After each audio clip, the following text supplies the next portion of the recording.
Hi friends, Assalamu alaikum. Welcome to Sajisha Kitchen. இன்னைக்கு சேனலில் நம்ம கிச்சனில் இருந்து எந்த பொருளுமே வேஸ்ட் ஆகாமல் எப்படிலாம் நம்ம பணத்தை மிச்சம் பண்ணலான்னு தான் பார்க்க போகிறோம். நம்மளோட டே டு டே லைஃப்பில் இந்த டிப்ஸ் எல்லாம் கண்டிப்பாக தேவைப்படும்.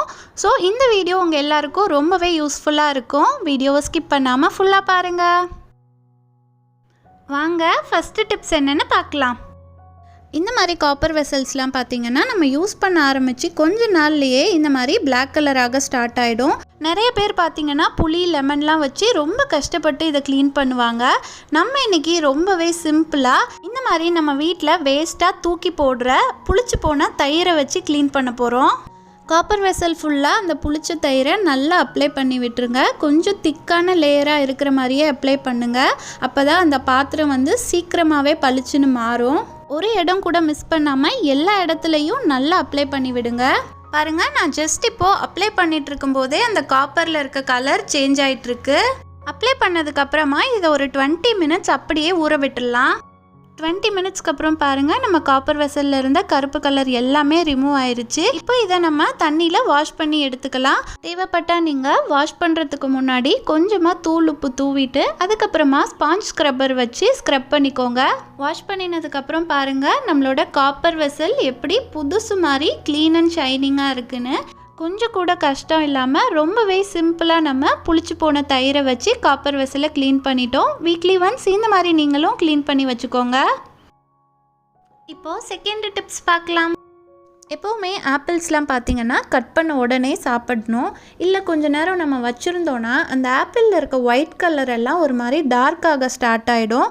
நம்ம பசங்களுக்கு லஞ்ச் பாக்ஸில் காலையில் கட் பண்ணி வச்சோன்னா அவங்க ஸ்நாக்ஸ் டைமில் ஓப்பன் பண்ணி பார்க்கும்போது கலர் எல்லாம் சேஞ்ச் ஆகிருக்கும். அந்த மாதிரி கலர் சேஞ்ச் ஆகாமல் எப்படி நம்ம ஆப்பிளை ஸ்டோர் பண்ணி கொடுக்குறதுன்னு தான் பார்க்க போகிறோம். எப்பவும் போல் இந்த மாதிரி நீங்கள் ஆப்பிளை ஸ்லைஸ் பண்ணிவிட்டு அதுக்கப்புறமா திரும்பவும் அதை அதே பொசிஷனில் வச்சுருங்க. இப்போது இந்த மாதிரி ஒரு ரப்பர் பேண்ட் எடுத்துக்கோங்க. அதை நீங்கள் ஆப்பிளோட அவுட் சைடு இந்த மாதிரி போட்டு விட்டுருங்க. இந்த மாதிரி நீங்கள் லஞ்ச் பாக்ஸில் வச்சு கொடுக்கும்போது எவ்வளோ நேரம் கழித்து அவங்க லஞ்ச் பாக்ஸை ஓப்பன் பண்ணினாலும் ஆப்பிள் அதே மாதிரி ஃப்ரெஷ்ஷாக இருக்கும். கொஞ்சம் கூட கலர் சேஞ்ச் ஆகிருக்காது. இன்கேஸ் நீங்கள் இந்த மாதிரி தோல் சீவிட்டு பீசஸாக கட் பண்ணி கொடுக்க போகிறீங்க அப்படின்னா அப்போ நம்ம எப்படி கலர் சேஞ்ச் ஆகாமல் ஸ்டோர் பண்ணுறதுன்னு பார்க்கலாம். ஒரு கிண்ணத்தில் 1 டம்ளர் தண்ணி ஃபில் பண்ணி எடுத்துக்கலாம். அதில் ஒரு 1/4 டீஸ்பூன் உப்பு ஆட் பண்ணிவிட்டு இந்த மாதிரி லைட்டாக ஷேக் பண்ணிங்கனாவே போதும், அந்த உப்பு கரைஞ்சிரும். இப்போது இதில் நம்ம கட் பண்ணின ஆப்பிள்ஸ் எல்லாம் போட்டுட்டு ஒரு 5 மினிட்ஸ் அப்படியே நம்ம ஊற விட்டுடலாம். இந்த மாதிரி உப்பு ஆட் பண்ண தண்ணியில் நம்ம ஆப்பிள்ஸை போடுறதுனால ஆப்பிளோட டேஸ்ட் எதுவும் சேஞ்ச் ஆகும்னு நினைக்க வேண்டாம். ஆப்பிளோட டேஸ்ட் எப்பவும் போல் அதே மாதிரி தான் இருக்கும். 5 மினிட்ஸ்க்கு அப்புறம் நீங்கள் ஆப்பிளை உப்பு கலந்த தண்ணியிலேருந்து எடுத்து லஞ்ச் பாக்ஸில் பேக் பண்ணி கொடுத்துடலாம். இந்த மாதிரி நீங்கள் ஸ்டோர் பண்ணி கொடுக்கும்போதும் ஆப்பிள் வந்து அப்படியே ஃப்ரெஷ்ஷாக கலர் சேஞ்ச் ஆகாமல் இருக்கும். இப்போது அடுத்த டிப்ஸ் பார்க்கலாம். எப்போவாது இந்த மாதிரி தரையில் எண்ணெய் கொட்டிருச்சுன்னா அதை நமக்கு க்ளீன் பண்ணுறதுக்கு ரொம்பவே கஷ்டமாக இருக்கும். 2-3 வாட்டி தொடச்சி எடுத்தாலும் கூட அந்த இடத்துல எண்ணெய் பிசுக்கு இருந்துகிட்டே இருக்கும். இன்றைக்கி நம்ம ரொம்பவே ஈஸியாக எப்படி எண்ணெய் கொட்டின இடத்த க்ளீன் பண்ணுறதுன்னு தான் பார்க்க போகிறோம். நான் இன்றைக்கி க்ளீன் பண்ணுறதுக்காக இந்த மாதிரி டால்கம் பவுடர் தான் எடுத்திருக்கேன். எண்ணெய் கொட்டின இடத்துக்கு மேலே இந்த பவுடரை நல்லா ஸ்ப்ரிங்கிள் பண்ணி விட்டுருங்க. ஸ்ப்ரிங்கிள் பண்ணிவிட்டு ஒரு 10 மினிட்ஸ் அப்படியே ஊற விட்டுருங்க. அப்போ தான் அந்த பவுடர் வந்து ஆயில் எல்லாத்தையும் நல்லா அப்சார்ப் பண்ணும். 10 மினிட்ஸ்க்கு அப்புறம் பாருங்கள், அந்த பவுடர் வந்து எல்லா எண்ணெயும் நல்லா அப்சார்ப் பண்ணிருச்சு. இப்போது இந்த மாதிரி ஒரு டிஷ்யூ வச்சு நல்லா தொடச்சி எடுத்துருங்க. பாருங்கள், எல்லா எண்ணெயும் இப்போ நம்ம டிஷ்யூவில் வந்துருச்சு அண்ட் நம்மளோட தரையும் க்ளீன் ஆயிடுச்சு. இப்போது இன்னொரு டிஷ்யூவில் கொஞ்சமாக தண்ணி தொட்டு அந்த இடத்த தொடச்சி விட்டுட்டிங்கன்னா போதும். எண்ணெய் கொட்டினதுக்கு அடையாளமே இல்லாத அளவுக்கு அந்த இடம் ரொம்பவே க்ளீனாக மாறிடும். இப்போது அடுத்த டிப்ஸ் பார்க்கலாம். பயிர் வகைகள்லேயே அதிக சத்துள்ள பயிருன்னு பார்த்திங்கன்னா இந்த மாதிரி பச்சை பயிறு தான். இது நம்மளோட பாடி, ஸ்கின் அண்ட் ஹேருன்னு எல்லாத்துக்குமே ரொம்பவே நல்லது. இதை நம்ம குக் பண்ணி சாப்பிட்றத விட முளைக்கட்டி சாப்பிடும்போது அதோட பெனிஃபிட்ஸ் இன்னும் அதிகமாகவே இருக்கும். முளைக்கட்டுறதுக்காக ஒரு கிண்ணத்தில் கொஞ்சமாக பச்சை பயிரை வாஷ் பண்ணி எடுத்துக்கோங்க. இப்போ அது கூடவே நான் 2 டம்ளர் தண்ணி ஆட் பண்ணிக்கிறேன். இப்போது இதை நம்ம ஒரு 8 to 10 ஹவர்ஸ் அப்படியே ஊற வச்சிடலாம். 10 ஹவர்ஸ்க்கு அப்புறம் நம்ம ஓப்பன் பண்ணலாம். பாருங்கள், நம்மளோட பயிர் இப்போது நல்லாவே ஊறி பெருசாக வந்திருக்கு. உங்களுக்கே பார்க்கும்போது தெரியும்னு நினைக்கிறேன். இப்போது அந்த பயிரில் இருக்க தண்ணியெல்லாம் நல்லா வடிச்சுக்கலாம். இப்போது இதை எப்படி முளைக்கட்ட வைக்கிறதுன்னு தான் பார்க்க போகிறோம். அதுக்காக நீங்கள் இன்னொரு கிண்ணம் எடுத்துக்கோங்க. கூடவே ஒரு காட்டன் துணியை தண்ணியில் முக்கிட்டு ஈரத்தை நல்லா பிழிஞ்சு எடுத்துக்கோங்க. இப்போ நம்ம ஊற வச்ச பயிரை இந்த துணிக்கு ட்ரான்ஸ்ஃபர் பண்ணிக்கலாம். இப்போ அந்த துண்டோட 4 ஓரத்தையும் ஒன்றா சேர்த்துக்கோங்க. அதை இப்போ ஒரு மூட்டை மாதிரி சுற்றி பாத்திரத்தில் திருப்பி வச்சுருங்க. ரொம்ப டைட்டாக சுற்றாமல் கொஞ்சம் லூஸாகவே சுற்றுங்க. அப்போ தான் அது முளை விடுறதுக்கு ஸ்பேஸ் இருக்கும். இதை நம்ம டிஸ்டர்ப் பண்ணாமல் ஒரு 20 ஹவர்ஸ் அப்படியே மூடி வச்சிடலாம். தேவைப்பட்ட துணி மேலே அப்பப்போ கொஞ்சம் தண்ணி மட்டும் தெளித்து விடுங்க. பாருங்கள், இப்போ நான் 20 ஹவர்ஸ்க்கு அப்புறம் ஓப்பன் பண்ணுறேன். நம்மளோட பச்சை பயிர் இப்போது நல்லாவே முளை கட்டிருச்சு. பார்க்குறதுக்கே ரொம்ப அழகாக இருக்குது. நான் 20 ஹவர்ஸ் வச்சுருந்ததுனால எனக்கு இந்த அளவுக்கு பெருசாகவே முளைக்கட்டி இருந்துச்சு. இந்த முளைக்கட்டின பயிரை நீங்கள் 2 நாள் வரைக்கும் ஃப்ரிட்ஜில் ஸ்டோர் பண்ணி வச்சு சாப்பிடலாம். இதை நீங்கள் அப்படியே சாப்பிட்டாலும் நல்லா டேஸ்ட்டாகவே இருக்கும். இப்போ அடிக்கிற வெயிலுக்கு இதை வச்சு நம்ம ஹெல்த்தியாக எப்படி ஒரு சாலட் பண்ணுறதுன்னு தான் பார்க்க போகிறோம். ஒரு கிண்ணத்தில் தேவையான அளவு ஸ்ப்ரவுட்ஸ் எடுத்துக்கோங்க. அது கூடவே ஒரு 5 டேபிள் ஸ்பூன் தயிர் எடுத்துக்கோங்க.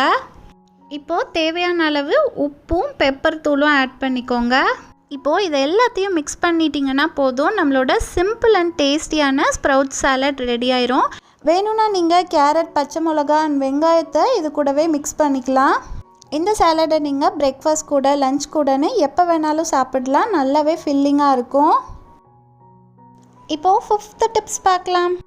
இப்போ நம்ம பால் பவுடர் இது ரெண்டுமே யூஸ் பண்ணாமல் ஹெல்த்தியான மசாலா டீ எப்படி போடுறதுன்னு பார்க்கலாம். ஒரு மிக்ஸி ஜாரில் 1 கப் தேங்காய் எடுத்துக்கலாம். அது கூடவே 1 இன்ச் அளவுக்கு தோல் சீவி கட் பண்ணின இஞ்சி, 2 சின்ன பல் பூண்டு. உங்களுக்கு ஒரு வேளை பூண்டு ஃப்ளேவர் பிடிக்கலன்னா நீங்கள் இதை ஸ்கிப் பண்ணிடலாம். அப்புறம் ஒரு 1/4 ஸ்பூன் மிளகும், ஒரு 5 ஏலக்காவும் ஆட் பண்ணிக்கலாம். நம்ம 1 கப் தேங்காய் எடுத்திருந்தோம், அதனால இப்போது 3/4 கப் தண்ணி ஆட் பண்ணிக்கலாம். இப்போ இது எல்லாத்தையும் நல்லா நைஸாக அரைச்சி எடுத்துக்கலாம். அரைச்சதுக்கப்புறம் பார்த்திங்கன்னா இது நல்லா மசாலா ஃப்ளேவரில் இருக்கிற ஒரு சட்னி மாதிரியே இருக்கும். இப்போது இது ஒரு ஃபில்டர் வச்சு நம்ம மசாலா பாலை மட்டும் தனியாக ஃபில்டர் பண்ணி எடுத்துக்கலாம். பாருங்கள், நம்மளோட டேஸ்டியான மசாலா பால் ரெடி ஆயிடுச்சு. இப்போ ஒரு கிண்ணத்தில் 3/4 டம்ளர் தண்ணி ஆட் பண்ணிக்கலாம். அது கூடவே 1 ஸ்பூன் டீ தூள் ஆட் பண்ணிக்கலாம். அதுக்கேற்ற மாதிரி 1/2 ஸ்பூன் ப்ரௌன் சுகரும் ஆட் பண்ணிக்கலாம். இப்போது ஒரு 2 மினிட்ஸ் இதை நல்லா கொதிக்க விட்டுறலாம். அப்போ தான் நம்மளோட டிக்காஷன் நல்லா இறங்கும். 2 மினிட்ஸ்க்கு அப்புறம் அடுப்பை ஆஃப் பண்ணிவிட்டு டிக்காஷனை மட்டும் தனியாக ஒரு கிளாஸில் வடிகட்டி எடுத்துக்கோங்க. இப்போது அது கூடவே நம்ம ஆல்ரெடி வச்சுருந்த மசாலா பாலையும் ஆட் பண்ணிக்கலாம். பால் பவுடர் இது எதுவுமே சேர்க்காம வீக்லி ஒன்ஸ் நீங்களும் இந்த மாதிரி மசாலா டீ ரெடி பண்ணி குடிங்க. ஹெல்த்துக்கு ரொம்பவே நல்லது. இப்போது அடுத்த டிப்ஸ் பார்க்கலாம். சம்டைம்ஸ் நம்மளோட சுடி, பேண்ட் இல்லை இன்ஸ்கர்ட்லலாம் பார்த்தீங்கன்னா இந்த மாதிரி ஒரு சைடு இருக்க கயிறு மட்டும் உள் சைடு போயிடும். ரொம்பலாம் போயிருக்காது, இந்த மாதிரி கொஞ்சம் தான் போயிருக்கும். நாடா உள்ளே போயிடுச்சுனாவே நம்ம எப்போவும் ஃபுல்லாக ரிமூவ் பண்ணிட்டு தான் திரும்பவும் கோர்ப்போம். இனிமேல் யாரும் அந்த மாதிரி டைம் வேஸ்ட் பண்ண வேண்டாம். நம்ம வீட்டில் இருக்க சிசரை வச்சு ரொம்பவே ஈஸியாக அதை வெளியில் எடுத்துடலாம். எந்த சைடு நாடா உள்ளே போயிடுச்சோ அந்த சைடு சிசரை இந்த மாதிரி கொஞ்சம் கொஞ்சமாக துணியை மடித்து உள்ளே விட்டுருங்க. கரெக்டாக அந்த சிசரோட பாயிண்டட் எண்டு வந்து நாடாவை டச் பண்ணதும் சிசரை ஓப்பன் பண்ணுங்கள். இப்போ திரும்பவும் நீங்கள் சிசரை க்ளோஸ் பண்ணிங்கன்னா அந்த நாடா வந்து அந்த பாயிண்டட் எட்ஜில் கரெக்டாக மாட்டிக்கும். இப்போ நீங்கள் சிசரை பேக் சைடு வெளியில் இழுக்கும் போது அந்த நாடாவும் சிசரோடு சேர்ந்து இந்த மாதிரி ஈஸியாகவே வெளியில் வந்துடும். இனிமேல் நாடா உள்ளே போயிடுச்சுன்னா ஒவ்வொரு வாட்டியும் நீங்கள் ஃபுல்லாக ரிமூவ் பண்ணிவிட்டு கோர்க்கணும்னு அவசியம் இல்லை. இந்த மாதிரி நீங்களும் ஈஸியாக வெளியில் எடுத்துடலாம். எப்போவுமே நீங்கள் எந்த நாடா வச்ச ட்ரெஸ் யூஸ் பண்ணி முடித்தாலும் அதில் இந்த மாதிரி ஒரு நாட் போட்டுட்டு அதுக்கப்புறமா துவைக்க போடுங்க. இந்த மாதிரி நம்ம செய்யும்போது அந்த 2 சைடு இருக்க நாடாவும் உள் சைடு போகாமல் பார்த்துக்கலாம். இப்போது அடுத்த டிப்ஸ் பார்க்கலாம். இப்போ அடிக்கிற வெயிலுக்கு பூவெல்லாம் பார்த்திங்கன்னா என்ன தான் நம்ம ஃப்ரிட்ஜில் ஸ்டோர் பண்ணி வச்சுருந்தாலும் 2 நாள் கூட தாங்க மாட்டேங்குது, சீக்கிரமாக அழுகி போயிடுது. இன்றைக்கி நம்ம 1 வாரம் வரைக்கும் கூட பூவை எப்படி ஃப்ரெஷ்ஷாக ஸ்டோர் பண்ணுறதுன்னு தான் பார்க்க போகிறோம். அதுக்காக நம்ம இந்த மாதிரி ஒரு பெரிய சைஸ் நியூஸ் பேப்பர் எடுத்துக்கலாம். அதுக்கு நடுவில் நம்ம பூவை வச்சுட்டு இப்போ அது கூடவே ஒரு ஸ்பூன் அரிசியும் ஆட் பண்ணிக்கலாம். அது எதுக்குன்னா அந்த பூவில் இருக்க ஈரத்தெல்லாம் அப்சர்வ் பண்ணுறதுக்காக தான். இப்போது நியூஸ் பேப்பரை வச்சு அந்த பூ கொஞ்சம் கூட வெளியில் தெரியாத அளவுக்கு நல்லா ரேப் பண்ணிக்கோங்க. ரொம்ப டைட்டாக பண்ணிடாதீங்க, பூ கசங்கிரும். ஸோ நார்மலாக கொஞ்சம் லூஸாகவே ரேப் பண்ணுங்கள். ரேப் பண்ணினதுக்கப்புறமா இந்த மாதிரி துணிப்பை நம்ம எல்லார் வீட்லேயுமே இருக்கும். அந்த துணிப்பைக்குள்ளே இந்த நியூஸ் பேப்பர் ரேப்பிங்கை உள்ளே வச்சு நீங்கள் ஃப்ரிட்ஜில் ஸ்டோர் பண்ணி வச்சிடலாம். இந்த மாதிரி நீங்கள் ஸ்டோர் பண்ணி வைக்கும்போது உங்களோட பூ ரொம்ப நாளைக்கு அப்படியே ஃப்ரெஷ்ஷாக இருக்கும். இப்போது 8th டிப்ஸ் பார்க்கலாம். இப்போ நம்ம ட்ரைபாட் இல்லாத நேரத்தில் வீட்டில் இருக்க பொருளை வச்சு எப்படி சிம்பிளான ட்ரைபாட் பண்ணுறதுன்னு தான் பார்க்க போகிறோம். ட்ரைபாட் பண்ணுறதுக்காக இந்த மாதிரி ஒரு ஜூஸ் பாட்டிலில் நான் தண்ணி ஃபில் பண்ணி எடுத்துக்கிட்டேன். இப்போது நம்மளோட மொபைல் ஃபோனை இந்த வாட்டர் பாட்டிலில் எப்படி ஃபிக்ஸ் பண்ணுறதுன்னு பார்க்கலாம். ஃபிக்ஸ் பண்ணுறதுக்காக நான் இன்றைக்கி இந்த மாதிரி ஒரு திக்கான ரப்பர் பேண்ட் தான் எடுத்திருக்கேன். இப்போது இந்த ரப்பர் பேண்டை மொபைல் ஃபோனோட ஒரு எண்டில் இந்த மாதிரி போட்டுருங்க. இப்போது அந்த ரப்பர் பேண்டை அப்படியே வாட்டர் பாட்டிலில் சுற்றி இழுத்துட்டு வாங்க. இழுத்துட்டு வந்துட்டு அந்த ரப்பர் பேண்டை திரும்பவும் மொபைல் ஃபோனோட இன்னொரு எண்டில் போட்டு விட்டுருங்க. அவ்வளோதான், நம்மளோட ரொம்பவே சிம்பிளான க்யூட்டான மொபைல் ஸ்டாண்ட் ரெடி ஆயிடுச்சு. இந்த மொபைல் ஸ்டாண்டை நீங்கள் எந்த பொசிஷனுக்கு வேணாலும் ஈஸியாகவே மூவ் பண்ணிக்கலாம். அதே மாதிரி மொபைல் ஃபோனோட ஹைட்டையும் கூட நீங்கள் அப் அண்ட் டவுன்னு எந்த பொசிஷனுக்கு வேணாலும் ஈஸியாக ரப்பர் பேண்டை அட்ஜஸ்ட் பண்ணி மூவ் பண்ணிக்கலாம். சம்டைம்ஸ் நீங்கள் யூடியூப் பார்த்து ஏதாவது புதுசாக ரெசிபிஸ் ட்ரை பண்ணணுன்னு நினைக்கும் போது மொபைல் ஸ்டாண்ட் இல்லைன்னா இந்த மாதிரி ஈஸியாக நீங்களும் ரெடி பண்ணி ட்ரை பண்ணலாம். இந்த டிப்ஸ் குழந்தைங்கள்லேருந்து பெரியவங்க வரைக்கும் எல்லாருக்கும் ரொம்பவே யூஸ்ஃபுல்லாக இருக்கும். ட்ரை பண்ணி பாருங்கள். நான் இன்றைக்கி சொன்ன டிப்ஸில் ஏதாவது ஒன்றாவது உங்களுக்கு ரொம்பவே யூஸ்ஃபுல்லாக இருந்திருக்கும்னு நினைக்கிறேன். இந்த வீடியோ உங்களுக்கு பிடிச்சிருந்தா வீடியோ லைக் பண்ணுங்கள், உங்கள் ஃப்ரெண்ட்ஸ் அண்ட் ஃபேமிலி மெம்பர்ஸ்க்கும் ஷேர் பண்ணுங்கள். மறக்காமல் சஜிஷா கிச்சனுக்கும் சப்ஸ்கிரைப் பண்ணிவிடுங்க. அப்போ தான் நான் போடுற புது வீடியோஸோட நோட்டிஃபிகேஷன் உடனே உங்களுக்கு வரும். இதே மாதிரி நிறைய kitchen tips, home tips and reuse ideas videos நம்மளோட சேனலில் இருக்குது. அதோட லிங்க் நான் உங்களுக்கு டிஸ்கிரிப்ஷனில் தரேன். உங்களுக்கு டைம் இருந்தால் அதையும் பார்த்து என்ஜாய் பண்ணுங்கள். Thank you all so much for watching. அடுத்து ஒரு சூப்பர்பான வீடியோவில் மீட் பண்ணலாம். Until then, Assalamu alaikum.